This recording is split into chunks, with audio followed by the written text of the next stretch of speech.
6 years later, that flame would be rekindled.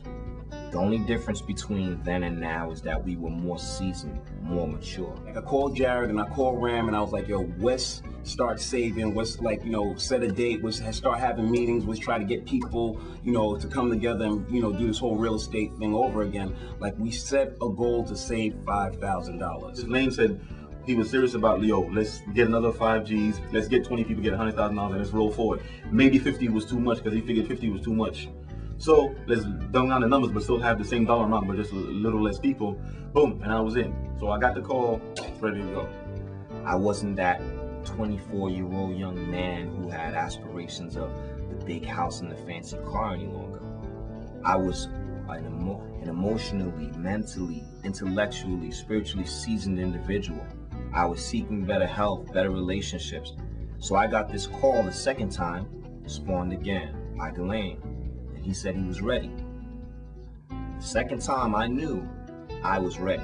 The first time took a little bit of convincing, but this time I knew I was ready. But this time, instead of $2,000 per person, $5,000 per person. So when the time came, I had my check. I had my check. I got my check.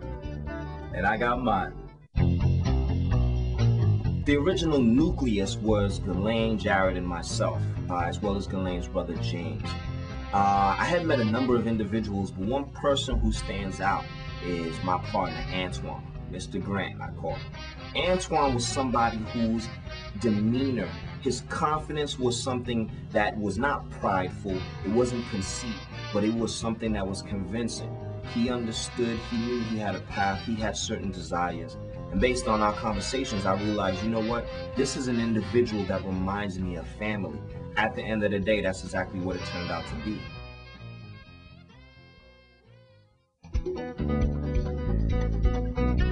I had a debt about, let's say, $20,000. I didn't know how I was going to pay it off. So the only way I really could have paid it off was to get jobs so that I can pay it off, get a couple of jobs. So I said, all right, I'll work a couple of full-time jobs here and there, and then I'll still try to do something on the side for myself. I was working 2 jobs because, I had a family to support and I had goals in life.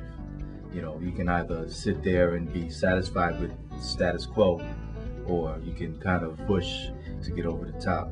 Coming into the circle with yourself, Jared, Ramses, and the rest of the crew was a blessing because it took a lot of the load off your back trying to do it by yourself. I always recommend this job to everybody. Become a security guard. Become a security guard. Yeah, go ahead and laugh. The reason why I became a security guard is because security guards are always needed. You can leave one job and the next day have another job.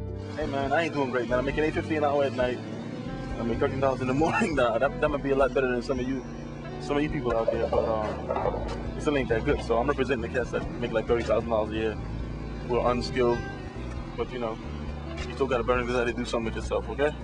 I always lived below my means, Even when I got the job and I moved in with like my ex-girl and stuff, my apartment was $500. When I set that goal to save the $5,000, that's where all the problems kind of mentally started. Like you're trying to save money, but stuff goes wrong. You know what I'm saying? Like try to do things and like that was the test. That was my test for money. I was going to work, one paycheck would go towards my bills, the other one was going straight in the bank, and I was still going out, still going on vacation, still partying, I was still doing what I wanted to do, still have fun. Like I was so focused, I was so determined to save that $5,000. I think the last $500 I had to pull off a credit card for the date that we decided to have the $5,000. We did our research, we looked at our business options, we created an LLC.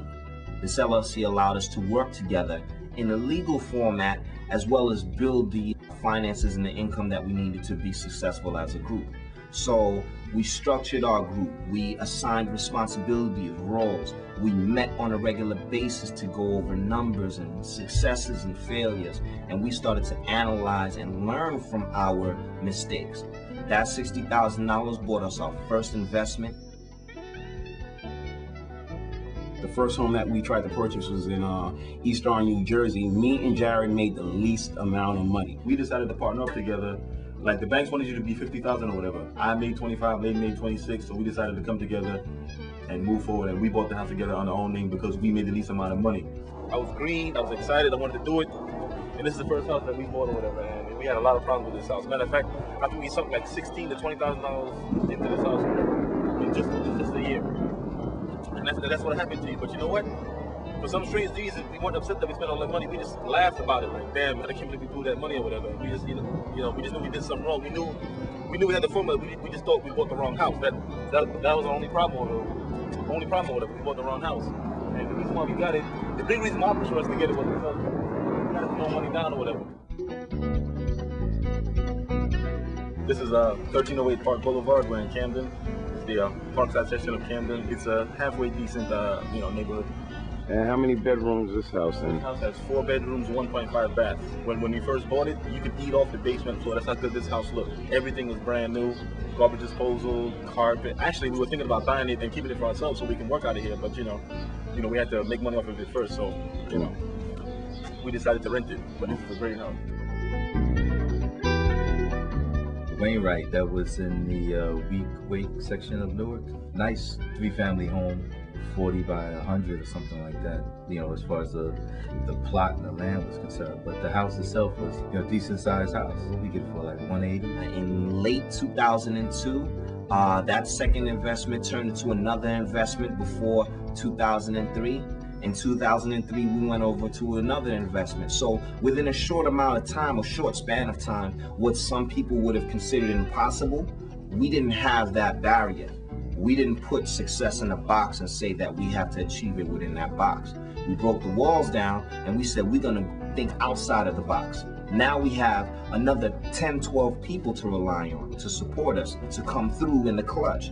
So we took the investment approach outside of the box, and we were able to succeed in our investment. We put the most money into it also. We had to do a lot of things, fixing it up for the Section 8 standards. They wanted things done in a particular way, in a particular fashion. Just getting that done so that it could be inhabitable by the Section 8 people, and we can get the money to pay the mortgage.